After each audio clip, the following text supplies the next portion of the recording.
Okay, so in this video, we're going to do a tutorial on how to do elephant trunk pose, as well as some early modifications to help bring you up to the full pose. Just for fun, I'm also going to throw in a little funky flamingo elephant just at the end, just for anyone who wants to try it for funsies.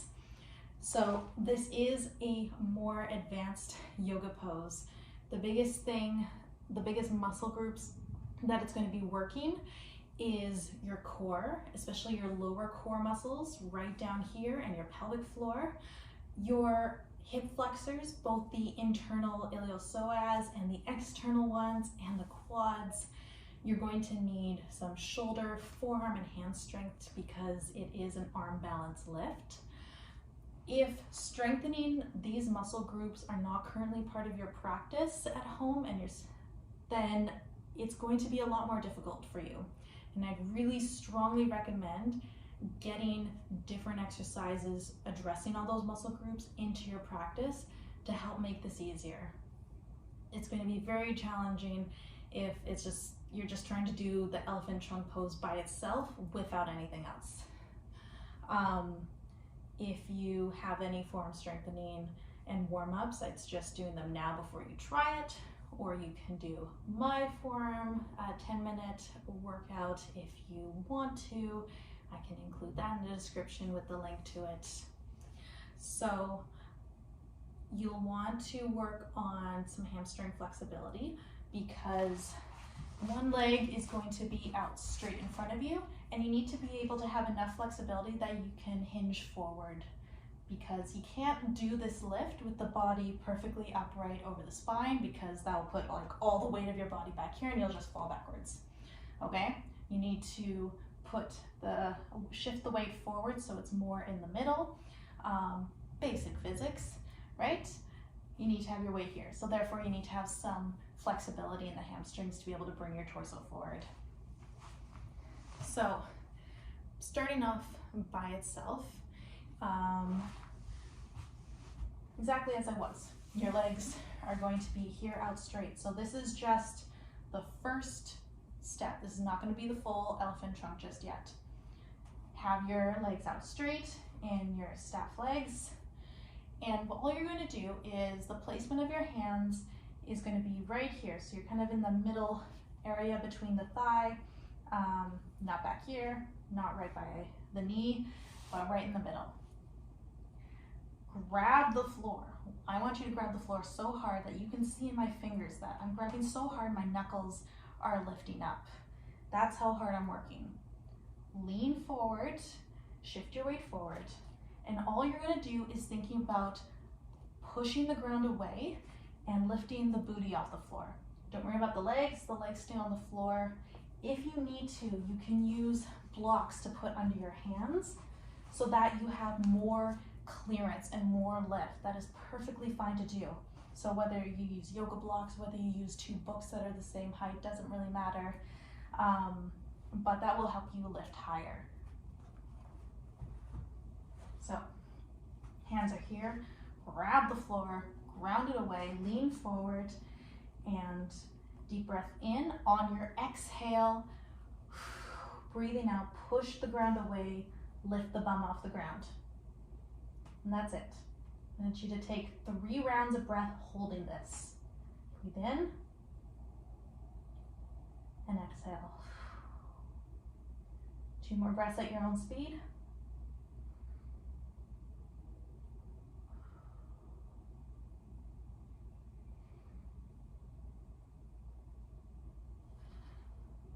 And slowly lower down. Try and control it.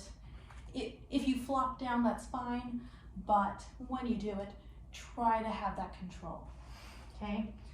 So that was coming from the arms. You could feel the arms working. Hopefully you could feel your belly and your abs contracting, all right? Because that probably would be a lot more difficult if your abs weren't contracting. So the next step is now you're starting to lift one leg at a time.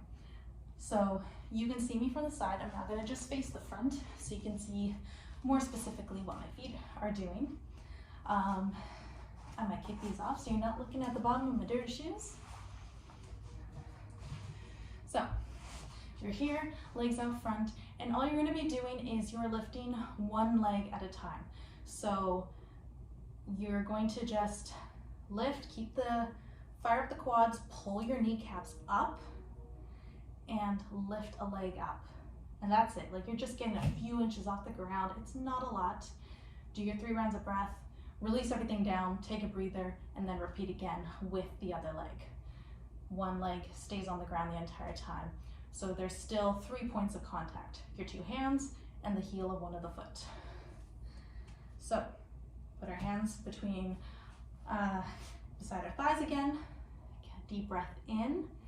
On your exhale, let's lift the body up. Contract your lower core.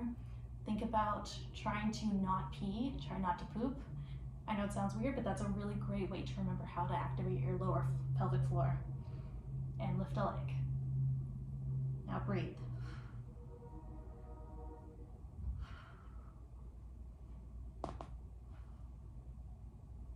And down. Catch your breath. So again, just remember, if your back is far, the more back you are, the harder it's going to be. The more you can contract your abdominals like you're trying to do a crunch and pull yourself forward, the easier it's going to be. Okay, so let's do it again, and then I'll show you the other leg from the side. So whatever leg you just did, now do the opposite leg. So that's hinge forward, deep breath in, exhale, lift, and lift whichever opposite leg you need to do. And breathe.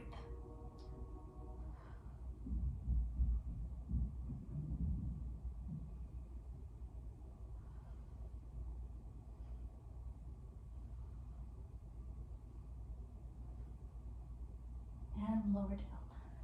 Excellent. Okay, so that was level 2. So level 3 is now you're going to be getting both legs moving up, but you're not going into a full elephant pose just yet. So what I recommend doing is one of your legs, you're going to still have the one leg that's forward and straight and lifted.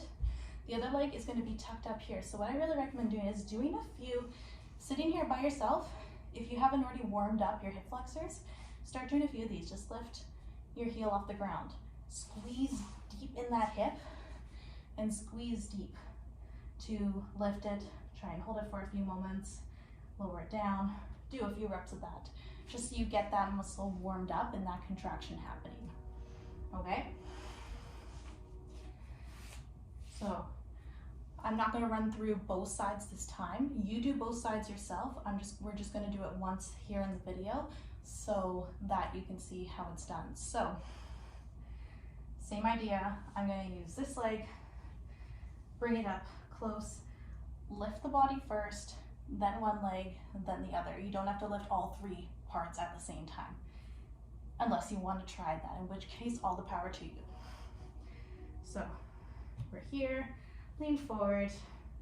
As you know, inhale and exhale, pushing up and lift, lift.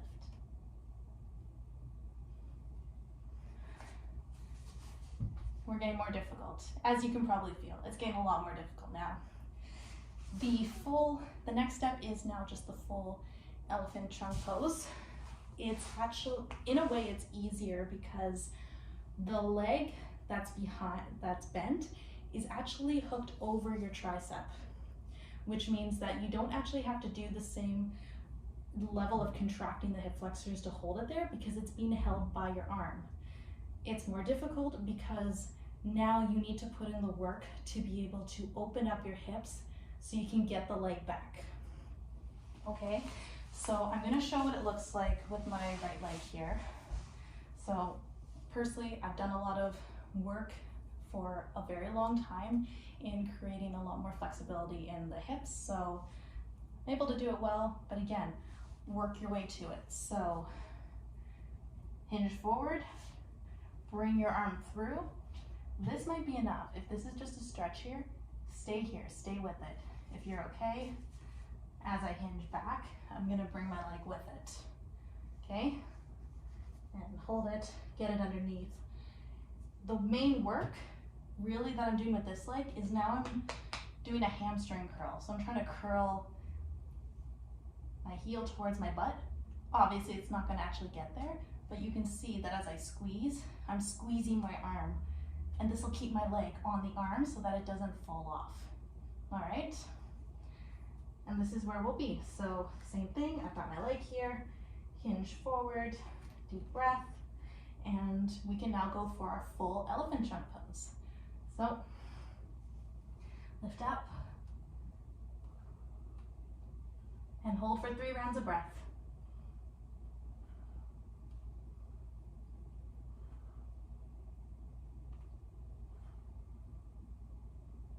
And lower.